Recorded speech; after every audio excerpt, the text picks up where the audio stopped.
నేను 6వ తరగతి చదువుతున్నాను. భాష భాగాలు నేర్చుకున్నాం. నామవాచకం పేర్లను తెలిపేది. ఉదాహరణ: రాజు, సింహం, హైదరాబాద్. సర్వనామం పేర్లు బదులుగా పలికేవి.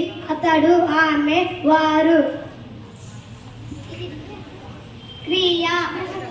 క్రియ పనులను తెలుపునదే. ఆడుతుంది, పాడుతుంది, చదువుతుంది. విశేషణం గుణాన్ని తెలిపేది. చల్లని, తెల్లని, పుల్లని,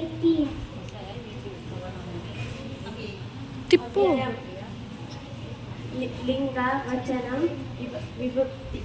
విభక్తులు లోన కాని పదాలు. అయ్యో, ఆహా, అయ్యో, ఆహా, ఓహో. భాషా భాగాలు విన్నారు కదా. ఇప్పుడు ఎవరికి అర్థమైందో ఒక చార్ట్ ద్వారా చూద్దాం. కొంచెం లైన్